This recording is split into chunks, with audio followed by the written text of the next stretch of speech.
by Dr. S. Chandrasekharan in his one-day stop at the capital of Myanmar on the 15th of November 2017, U.S. Secretary of State Tillersen ruled out the much-expected announcement of general sanctions against Myanmar. Instead, he called for an independent investigation into credible reports of the army-initiated violence against the Rohingyas. He was wise enough to point out that by imposing sanctions alone, the crisis cannot be expected to be considered to be over. Prior to his visit, there were speculations that U.S. would go ahead with the sanctions. A bipartisan group of lawmakers had already introduced a legislation in the House and the Senate to reimpose U.S. sanctions in Myanmar. A tough message was proposed to be delivered to the army to stop atrocities on the Rohingyas. There were many reports in U.S. media and outside that targeted sanctions against Myanmar will be imposed. There was also speculation that individuals associated with the army operations would be singled out for sanctions, little realizing that such sanctions as in the past would have little impact on the Myanmar army, the Tatmadaw, or its operations. Tillersen had met the army chief and it is not known what transpired in the meeting.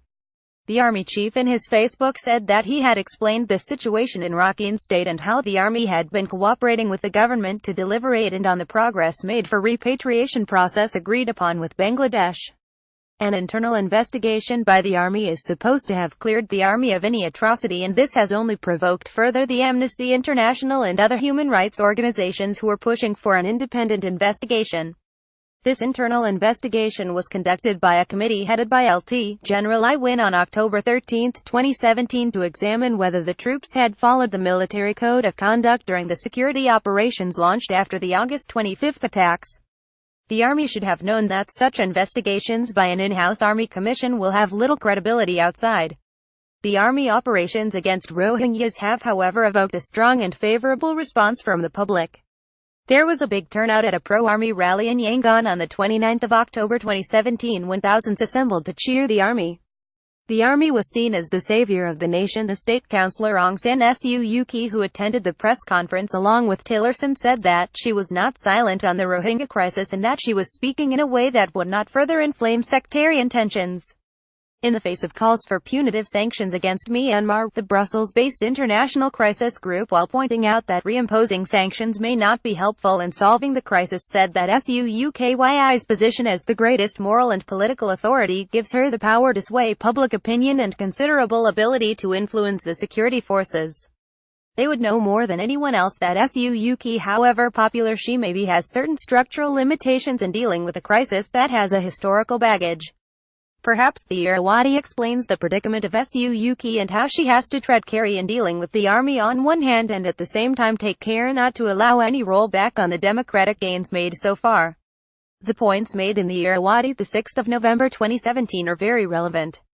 These include the magnitude of the exodus of refugees does not indicate any restraint on the part of the army to follow the code of conduct in carrying out security operations. The civilian government failed to provide enough information on the crisis and should at least henceforth keep both its people and the international community updated on the situation.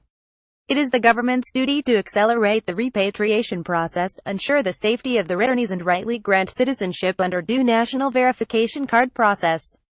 Western countries, the UN and other international organizations must understand that the Rakhine issue is much more complicated and sensitive and must be made aware that the instability poses a potential threat to the fragile state of Myanmar's democratic transition. One cannot rule out the possibility of a return to military rule if the military leadership feels that the Rakhine conflict is endangering the country's stability. Understanding that the government is still in the early stages of dealing with issues spawned under decades-long military rule is also crucial. The international community must also know that relations between the government and the military are not stable.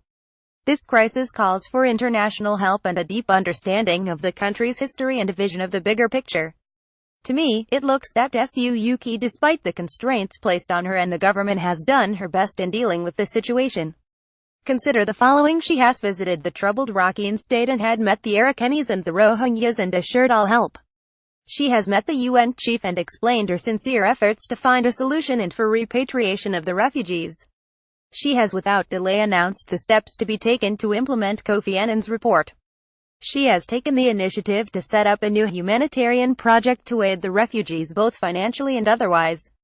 She has stood her ground and not declared martial law in the Rakhine despite pressure from the army. She has successfully prevented any resolution against Myanmar or on the Rohingya crisis in the recent ASEAN conference. Even President Trump made no mention of the Rohingyas, though he is said to have discussed it with the Philippines' President Duterte.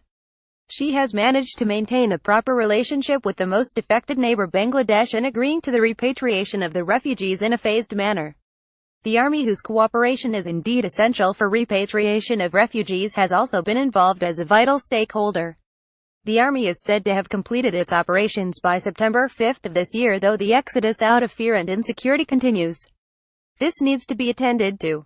The number of troops stationed in the region has been reduced, though the exact number is not known. The army commander who was in charge of the security operations in the Rakhine area has also been transferred. To some extent, these moves were the result of not only international outcry against the excessive force used by, but also of efforts of SUUKYI's government.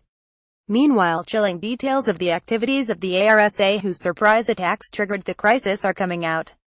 The ex-intelligence chief of India, in a conference on security organized recently at Yangon by the Kolkata-based think tank, mentioned in detail of Pakistani-led operations in tandem with the Houthi of Arakan and the role played by a Rohingya-led weapons trainer.